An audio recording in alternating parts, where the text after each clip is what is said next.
Welcome to Miyaji philosophy চ্যানেলের পক্ষ থেকে সবাইকে হাই হ্যালো। আপনারা দেখছেন আপনাদের প্রিয় চ্যানেল মিয়াজি ফিলোসফি চ্যানেল। আমি বাহারাইন থেকে বলছি মোহাম্মদ ইয়াসিন মিয়াজি। সবাইকে আসসালামু আলাইকুম ওয়া রাহমাতুল্লাহি ওয়া বারাকাতুহু। আমার বিশ্বাস আপনারা ভিতর থেকে ভালো আছেন, ভালো থাকবেন, মোটিভেট থাকবেন। আসেন প্রিয় গাইস, আমরা আমাদের মূল কন্টেন্টে ফিরে যাই। আজকে আমার কন্টেন্ট হলো অলস মানুষের তিন হাত। নর্মাল মানুষের বা যারা সফল মানুষ বলেন বা নর্মাল মানুষ বলেন তাদের হলো দু হাত। আর যারা অলস মানুষ তাদের হলো তিন হাত। এক নম্বর হাত হলো ডাইন হাত, বাম হাত, অজু হাত। আর যারা নর্মাল মানুষ, স্বাভাবিক মানুষ, তাদের হলো দু হাত, একটা ডাইন হাত এবং বাম হাত। আজকের বিষয় অত্যন্ত গুরুত্বপূর্ণ। যারা আপনার অলস মানুষ, অলসতা থেকে কিভাবে সে বেরিয়ে আসতে পারে এবং 3 নম্বর হাতকে কিভাবে বাদ দেওয়া যায়, এ বিষয়ে আজকে গুরুত্বপূর্ণ ভিডিও। আশা করি ভিডিওটি সম্পূর্ণ দেখবেন, স্কিপ করবেন না এবং ভিডিওটি দেখতে দেখতে একটা লাইক করে দেন। এবং যারা নতুন আছেন, এখনও সাবস্ক্রাইব করেননি, আশা করি আজকে সাবস্ক্রাইব করে দিবেন এবং সাবস্ক্রাইব করে অল নোটিফিকেশন অন করে রাখবেন। আমি আবার নতুন নতুন যখন ভিডিও আপলোড দেব তখন আপনার কাছে সবার আগে ভিডিও নোটিফিকেশন চলে যাবে।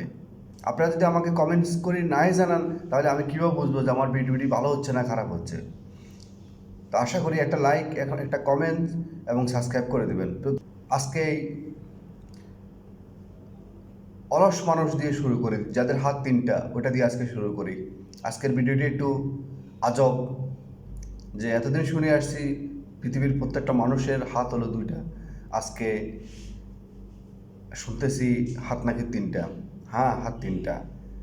1 নম্বর হাত হলো ডাইন হাত, 2 নম্বর হলো বাম হাত, 3 নম্বর হলো অজুহাত। সেই অজুহাত যে হাতটা, 1 নম্বর 2 নম্বর হাত, এটা সৃষ্টিকর্তার হাত। সৃষ্টিকর্তা দিয়েছেন, এটা জীবনের প্রত্যেকটা কাজ সে 2 হাত দিয়ে সমাধান করবে। আর নিজেকে পিছিয়ে পালানোর জন্য, নিজেকে পিছিয়ে নিয়ে যাওয়ার জন্য, ধ্বংস করে দেওয়ার জন্য, নিজেকে শেষ করে দেওয়ার জন্য সে হাত তৈরি হয়েছে, সেটা হলো অজুহাত। আর একটা মানুষের অজুহাত, এই হাত যেটা, এই হাতটা মানুষকে চিরতরে ধ্বংস করে দেয়। আসেন কয়েকটা উদাহরণ আপনাদেরকে দিই। 1 নম্বরে অজুহাতে যখন 10 জনের একটা প্রতিযোগিতা যায়, ধরেন যে কোনো কাজে, অফিসিয়াল কাজে, পারিবারিক কাজে, রাজনৈতিক কাজে, যে কোনো কাজে যখন যায়, দেখা যাচ্ছে যিনারা সফল হয়েছেন ওনারা বিজয়ের মালা গলায় গলায় পরিধান করছেন, আর যিনি অসফল হয়েছেন উনি উনি সত্যিকার অর্থে উনি আসলে অলস। তো উনি ওনার অলসতাকে, ওনার দুর্বলতাকে উনি কারো কাছে স্বীকার করতে রাজি না। উনি তখন অন্যের দোষ দিয়ে দিবে যে অমুকের কারণে আমি কাজটা করতে পারিনি, অমুকে আমাকে অসহযোগিতা করছে, অমুকে আমাকে অসহায়তা করছে, অমুকে আমাকে বাধা দিয়েছে। এই নানান রকম কথা বলে, নানান রকম অজুহাত দেখাইয়ে তখন উনি বাঁচার চেষ্টা করবে। আলটিমেটলি প্রকৃতপক্ষে উনি আসলে কারো কাছে বাঁচতে পারবে না। কারণ হলো যে যেটুকু বুঝে ফেলছে যে আসলে উনি প্রকৃতপক্ষে একজন অলস মানুষ। অলস মানুষ সবসময় নিজের কাজের মধ্যে যখন ব্যর্থ হবে, নিজের ব্যর্থতাকে রাখার জন্য সে অজুহাতটাকে ব্যবহার করবে। আর সে অজুহাতটা তাকে জীবনে আস্তে আস্তে ক্রমান্বয়ে তাকে তার জীবনকে শেষ করে ফেলতেছে এবং সে পিছনে পড়ে যেতেছে। এবং তার যারা সহকর্মী আছে, সহযোদ্ধা আছে এবং তার বয়সের সমমানের বয়স এবং তার ক্লাসমেট, ইয়ারমেট, তারা কিন্তু পর্যায়ক্রমে সময়ের ব্যবধানে, সময়ের হাত ধরে তারা কিন্তু নিজেকে এগিয়ে নিয়ে যাচ্ছে। আর সেই অসফল ব্যক্তি, সেই অলস মানুষ আজকে অসফলে রয়ে গেল এবং সে সবসময় অসফলে থেকে যাবে। সে কখনো উন্নতি করার কোনোভাবে সুযোগ সে পাবে না।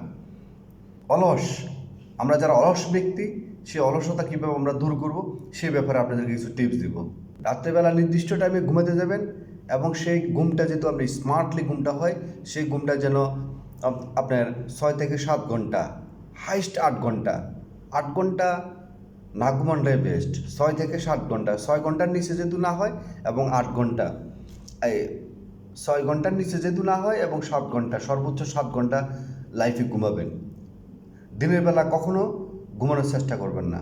এবং একটা জিনিস মাথায় রাখবেন, এটা অনেকে জানেন না, সেটা হলো আমরা জীবনে যে জিনিসটা করতে চাই, যে আমাদের যে ভাবনাটা, আমাদের ভাবনাটা আমাদের যে ব্রেনের সাথে এটা একটা অ্যাডজাস্ট।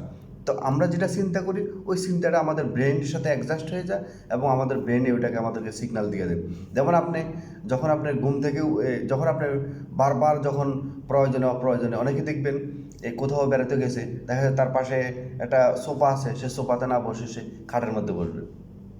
যে দেখবেন যে প্রথমে খাটের মধ্যে বসবে, আপনি বুঝে নেবেন সে একজন অলস মানুষ। অলস মানুষ সবসময় খাটের মধ্যে বসে। আর যারা স্মার্ট লোক এবং বুদ্ধিমান লোক এবং পরিশ্রমী লোক, তারা কখনো ওই খাটের মধ্যে বসে না, তারা সবসময় সোফার মধ্যে বসে বা কাঠের চেয়ারের মধ্যে বসে। কারণ যে ব্যক্তি অলস মানুষ মানে ঘুম ঘুম ঘুম যেতে পছন্দ করে বেশি এবং খাটে সে সবসময় যে কোথাও গেলেও সে দেখবেন যে খাটের মধ্যে বসবে এবং একটু হেলান দিয়ে বসবে, একটা বালিশ দিয়ে হেলান দিয়ে বসবে। এটা চেনার একটা উপায়। তো আপনি যখন ঘুমাইতে আসবেন, প্রতিদিন মানুষকে এক টাইমে ঘুমাইতে আসতে হয়, সেটা হলো রাত্রেবেলা। রাত্রেবেলা যখন আপনি ঘুমাইতে আসবেন, ওই সময় ছাড়া আপনি আর কখনো খাটের কাছে আসবেন না এবং খাটে বসবেনও না। প্রয়োজনে নিচে মেঝেতে বসবেন, প্রয়োজনে সোফায় বসবেন, তারপরেও খাটের মাঝে বসবেন না, খাটের আশেপাশেও যাবেন না। যখন যখন আপনি খাটের আশেপাশে যাবেন, খাট আপনাকে ওই আপনার মাইন্ড আপনার কাছে যাবেন, দেন আপনি বসতে গেলেন খাটে, তখন আপনাকে আপনার মাইন্ড সেট আপ আপনাকে সিগন্যাল দিয়ে দিবে যে মনে হয় সে ঘুমাইতে আসছে। তখন আপনার ভিতরে একটা মানে একটা অলস একটা ভাব চলে আসবে, আমরা একটা হামির ভাব চলে আসবে। তো সুতরাং কখনো খাটের কাছে গিয়ে গুড়গুড় করবেন না এবং খাটে কখনো বসবেন না, শোয়া তো দূরের কথা। আর সবসময় যখন আপনার ইচ্ছা তখন আপনি ঘুমাতে যাচ্ছেন, এটা সবসময় আপনাকে বাদ দিয়ে দিতে হবে। সঠিক সময় ঘুমাবেন নির্দিষ্টভাবে এবং দিনের বেলা কখনো ঘুমাবেন না। রাত্রেবেলা যখন ঘুমাতে যাবেন এবং 6 থেকে 7 ঘন্টা যদি আপনার স্ট্যান্ডার্ড ঘুম হয়, এভাবে চেষ্টা করবেন। এবং দেন আপনার যখন ঘুম শেষ হয়ে যাবে সকালবেলা সবসময় চেষ্টা করবেন, আপনি অফিসে চাকরি করেন বা রাজনীতি করেন অথবা আপনি বিজনেস করেন, আপনি যেটাই করেন, অনেকে কী করে, যিনি অফিস করেন ওনার অফিস টাইম হলো 10টা, উনি ঘুমের থেকে উঠে 8টা। বা অনেকে আছে বিজনেস করেন, তার কোনো নির্দিষ্ট টাইমে নেই, সে দেখা যাচ্ছে রাতের কখন ঘুমাইছে তারা কোনো স্টেশন নেই, সকালবেলা সে 10টা 11টা 12টা 1টা যখন ইচ্ছে মন চাচ্ছে তখন সে ঘুম থেকে উঠতেছে। তো এইটা এই ক্যালকুলেশনটা আপনাদেরকে বাদ দিয়ে দিতে হবে। আপনাকে নির্দিষ্ট টাইমে ঘুমাইতে হবে এবং সকালবেলা চেষ্টা করবেন সবসময় সূর্য ওঠার আগে আপনি ঘুম থেকে উঠে যাবেন। ঘুম থেকে উঠে ফার্স্ট যে আপনি কাজটা করবেন সেটা হলো, আমরা যে কাজটা করে থাকি, ঘুম থেকে উঠে আমরা ফার্স্ট যে কাজটা করে থাকি, আমরা ল্যাপটপ একটু ঘাটাঘাটি করি, একটা কফি খাওয়ার চেষ্টা করি বা নোটিফিকেশন দেখার চেষ্টা করি যে আমাকে কি মেসেজ দিল, কি মেল করলো, এগুলা সব বাদ দিয়া মোবাইল ধরা যাবে না এবং ল্যাপটপ ধরা যাবে না এবং আপনার কোনো কফি খাওয়া যাবে না। আপনি ঘুম থেকে উঠে সাথে সাথে আপনার একটু ফ্রেশ হবেন, ফ্রেশ হয়ে আপনি প্রতিদিন 1 ঘন্টা মর্নিং ওয়ার্ক করার জন্য আপনাকে প্রস্তুত নিতে হবে। মর্নিং ওয়ার্কটা কী জিনিস যারা করে তারা বোঝে, আপনি বুঝবেন না। এটা আপনার কাছে অসাধ্য মনে হলো, এটা জীবনে আপনি সাধ্য ভিতরে নিয়ে যান। যখন আপনি সকালবেলা 1 ঘন্টা মর্নিং ওয়ার্ক করবেন, তখন আপনি পুরো দিন কাজ করার জন্য আপনার শরীরের ভিতরে একটা স্ট্রংলি একটা সতেজ এবং একটা মোটিভেট, আপনার একটা শরীর ফুরফুরে হয়ে যাবে। আপনি পুরো দিন কাজ করতে আপনি অনেক আগ্রহ প্রকাশ করবেন এবং অনেক আগ্রহের সাথে আপনি সম্পূর্ণ কাজ করতে পারবেন। তো আপনার ভিতরে আর কখনো ঘুমও আসবে না এবং কোনো অলসতা থাকবে না। তাহলে আপনাকে যেটা বললাম, নির্দিষ্ট টাইমে ঘুমাবেন এবং 6 থেকে 7 ঘন্টা ঘুমানোর চেষ্টা করবেন এবং সকালবেলা প্রতিদিন চেষ্টা করবেন 6টা বাজে ঘুম থেকে ওঠার জন্য। ঘুম থেকে উঠে আপনার 1 ঘন্টা রাখবেন মর্নিং ওয়ার্ক রাখার জন্য।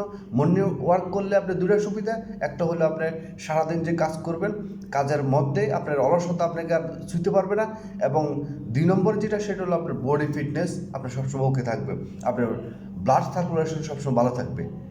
এতে করে আপনার শরীর সুস্থ থাকবে এবং মন ভালো থাকবে এবং আপনার পুরো দিন কাজও আপনার ভালো হবে। আর 3 নম্বরে যেটা বলবো সেটা হলো, আপনার যখন মর্নিং ওয়ার্ক করবেন, মর্নিং ওয়ার্ক শেষ করি আসার 7টা থেকে একটা ডায়েরি নিয়ে বসে যাবেন, একটা ডায়েরি এবং একটা কলম নিয়ে বসবেন। একটা ডায়েরি এবং কলম নিয়ে বসবেন, বসে আপনি পুরো দিনে আপনি কি কি কাজ করবেন, যদি আপনি অফিসিয়াল হন অফিসিয়াল বিষয়, যদি আপনি রাজনীতি করেন রাজনৈতিক বিষয়, যদি আপনি বিজনেস করেন তাহলে বিজনেসের বিষয়, কার সাথে আপনি বিজনেস সংক্রান্ত বিষয়ে দেখা করবেন, অফিসিয়াল বিষয় হলে অফিসিয়াল কোন ফাইলটা আজকে শেষ করবেন, কোন বসের সাথে আপনার দেখা করার বিষয়, কোন বিষয়টা আপনার আজকে জরুরি আলাপ করার দরকার, এই প্রত্যেকটা বিষয় পার্ট টু পার্ট ছোটো ছোটো করে আপনার একটা নোট আপনার পুরো দিনের, এবং আপনার এই অফিস থেকে এসে তারপর কী করবেন, যদি বিজনেস করে থাকেন তাহলে বিজনেসের কাজ শেষ করে পরে এসে কী করবেন, প্রত্যেকটা বিষয়ে পার্ট টু পার্ট আপনার এটা ডায়েরি মেনটেন করে এই পাতাটা আপনার পকেটে নিয়ে দেন আপনি আপনার কাজে চলে যান। এই আপনি যখন ডায়েরি দেখে দেখে যখন আপনার কাজ শুরু করবেন তখন দেখা যাচ্ছে আপনার কাজের প্রতি আপনার একটা মোটিভেট হবেন এবং কাজের একটা আমরা আগ্রহ হবে। দেখেন আপনি যত অলসে হন, এটা একটা সেট আপ, এটা যখন মানুষ আপনি যখন মাইন্ড সেট আপ করে ফেলবেন তখন আপনার যে ভাবনা, আপনার যে মাইন্ড আপনাকে সিগন্যাল দিবে, হ্যাঁ ঠিক আছে তুমি এই কাজটা করো, তুমি এই কাজটা করো, তুমি এই কাজটা করো।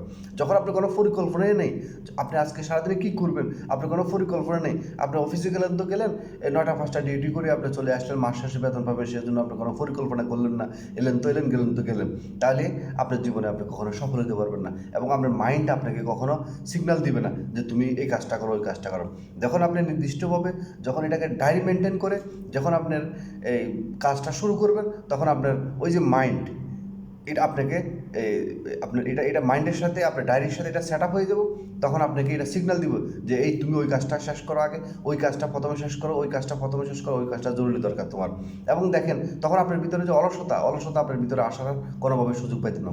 আরেকটা বিষয় দেখেন, এটা আপনার সহজভাবে আপনি বুঝবেন, যখন একটা ছেলে ডিগ্রি বা ইন্টার ডিগ্রি বা তার যে বার্ষিক যে পরীক্ষাগুলা সময় যখন আসে তখন দেখা যাচ্ছে দেখেন সেই টেস্ট পরীক্ষা দেওয়ার পরে যে বাকি 3 মাস থাকে পরীক্ষার জন্য, সেই সময়টার ভিতরে সে যে পরিমাণে রিভাইজ দেয় লেখাপড়াকে এবং প্রিভিয়াস যে সমস্ত বইগুলো সে ঘাটাঘাটি করে এবং লেখাপড়া করে এবং যেভাবে সময় দেয় তখন তার মাইন্ড তাকে সিগন্যাল দিয়ে দিচ্ছে সেইটা তো তার রুটিন চলে আসছে, এটা তার রুটিন চলে আসছে 3 মাস পরে অমুক তারিখে তার আপনার পরীক্ষা হবে। সেজন্য এটা যখন সে ওই রুটিনটা হাতে পাওয়ার পরে এটা তার মাইন্ডের সাথে সেট আপ হয়ে গেছে, তার মাইন্ড তাকে আপনার ব্রেন তাকে সিগন্যাল দিয়ে দিচ্ছে হ্যাঁ তুমি এখন পড়ালেখার প্রতি মনোযোগ দাও। তারপর দেখা যাচ্ছে একটা ছেলে সফল হচ্ছে, এই ইউটিউব ঘাটাঘাটি করতেছেন বা ফেসবুক ঘাটাঘাটি করতেছেন, একের পর এক আপনি ঘন্টার পর ঘন্টা দেখতেছেন, এটা আপনার এটা নেশার মতো হয়ে গেছে। কেন নেশার মতো হয়ে গেছে? এখানে আপনার কিছু নতুনত্ব কিছু বিষয় আপনার আসতেছে, এটা আপনার মাইন্ডের সাথে সেট আপ হয়ে গেছে, আপনার ব্রেন আপনাকে সিগন্যাল দিচ্ছে হ্যাঁ দেখো আরেকটার পর একটা ঘন্টার পর দেখা যাচ্ছে আপনার খাওয়ার ঠিক নেই, ঘুমের ঠিক নাই, বা আপনি কাউকে আজকে সময় দেওয়ার কথা ছিল সেটার কোনো আপনার টাইম পাচ্ছেন না। দেখা যাচ্ছে এটার কোনো প্রয়োজন নাই। আর এই যে আপনার যে ফেসবুক ঘাটাঘাটি করতেছেন, এতে কোনো আপনি 1 পয়সা লাভ পাবেন না। ঠিক আছে, আপনার যদি ইনকাম আসে তাহলে ঠিক আছে, আর যেহেতু আপনি যাদের ইনকাম আসতেছে না, আমি মনে করবো আপনি অপ্রয়োজনে ফেসবুক বা ইউটিউব ঘাটাঘাটি এগুলো বন্ধ করে দেন। ইউটিউব দেখেন ওইটা যেটা হলো আপনি যে পেশার সাথে সম্পৃক্ত আছেন, আপনি বিজনেস করেন, আপনি রাজনীতি করেন, আপনি চাকরি করেন, আপনি বা স্টুডেন্ট, আপনার জীবনে আপনি যে লাইনে আছেন, যে সেক্টর আছেন, সেই সেক্টরে আপনি সফল হওয়ার জন্য আপনি কিছু মোটিভেশনাল ভিডিও দেখেন, নির্দিষ্ট একটা টাইম, হাইস্ট আপনি আধা ঘন্টা থেকে 1 ঘন্টা দেখেন, তার চেয়ে বেশি আপনি দেখার দরকার নেই। যখন আপনি নেশা হয়ে যখন আপনি এগুলো ঘাটাঘাটি করবেন, তাহলে দেখা যাচ্ছে আপনি আপনার জীবনে আর কখনো সফল হতে পারবেন না। তো যেভাবে আপনি ফেসবুককে নেশার মতো দেখতেছেন এবং আপনার যখন পরীক্ষার যখন আপনি রুটিনটা হাতে পাওয়ার পরে যেভাবে আপনি লেখাপড়ার জন্য যে উঠে পড়ে লেগে যান, হ্যাঁ মনোনিবেশ দিয়ে দেন, তেমনি আপনি আপনার জীবনকে আপনাকে যে বললাম যে প্রতিদিন 1 ঘন্টা মর্নিং ওয়াক করার জন্য, এটা হয়তো আপনার পক্ষে প্রথম করা সম্ভব হবে না এবং আপনার ঘুম থেকে আপনাকে বলছি যে 6 থেকে 7 ঘন্টা ঘুমানোর জন্য আপনি হয়তো আর তার চেয়ে বেশি ঘুমান, 8 ঘন্টা 9 ঘন্টা 10 ঘন্টা ঘুমান, এটা আপনার পক্ষে সম্ভব হবে না। তারপরে আপনি ঘুম থেকে ওঠেন, আমি বলছি আপনাকে 6টা বাজে ওঠার জন্য, হয়তো আপনি 8টা 9টা বাজে ঘুম থেকে ওঠেন। এই জিনিসগুলো আপনি এখন থেকে মেনটেন করার চেষ্টা করেন, যথাসময়ে ঘুমানোর চেষ্টা করবেন, যথাসময়ে ঘুমানোর চেষ্টা করবেন এবং সকালবেলা 1 ঘন্টা মর্নিং ওয়াক করার জন্য টাইম রাখবেন এবং ছয়টা থেকে 7টা পর্যন্ত। তারপরে দেন আপনি এই মর্নিং ওয়াক শেষ করে আপনি একটা ডায়েরি মেনটেন করেন, আজকে পুরো দিন আপনি কী কী কাজ করবেন ওই কাজটাকে এখন ভাগ করে ফেলেন। আপনি কয় ঘন্টা ওয়ার্ক করবেন, আপনি কি 10 ঘন্টা ওয়ার্ক করবেন, না 12 ঘন্টা ওয়ার্ক করবেন, না 14 ঘন্টা ওয়ার্ক করবেন, নাকি 8 ঘন্টা ওয়ার্ক করবেন। এই 8 ঘন্টা 12 ঘন্টার ভিতরে আপনি ভাগ করেন যে এই 2 ঘন্টার মধ্যে এই কাজটা শেষ করবো, এই 2 ঘন্টার মধ্যে এই কাজটা শেষ করবো, এই 2 ঘন্টার মধ্যে এই কাজটা শেষ করবো। এইভাবে ভাগ করে যখন আপনি কাজকে হাতে নেবেন, দেখা যাচ্ছে কাজ আপনাকে দেখে ভয় পাই যাবো। অলসতা তো দূরের কথা, অলসতা তো অনেক দূরে চলে যাবো। তখন দেখা যাচ্ছে আপনার কাজে আপনি সফল হতে পারবেন এবং সাকসেস হতে পারবেন। এবং জীবনে আপনি কী হতে চান, যখন আপনি ওই কাজের মধ্যে আপনি যখন ফোকাস দেবেন, ইনশাআল্লাহ আপনি টুমোরো ইনশাআল্লাহ সফল হবেন। আপনার থেকে ওই অলসতা চলে যাবে। এবং যারা ডায়েরি মেনটেন করে জীবন পরিচালনা করে এবং মর্নিং ওয়াক করে এবং এক্সারসাইজ করে, তাদের জীবনে তারা জীবনে সফল হতে পারে এবং তারা কখনো আপনার এই অলস থাকে না। এবং আপনার যে 3 নম্বর যে হাতটা আছে, ওই 3 নম্বর হাতকে আজকে থেকে ডিলিট করে দিতে হবে। আপনার হাত থাকবে 2টা, একটা ডাইন হাত, একটা বাম হাত।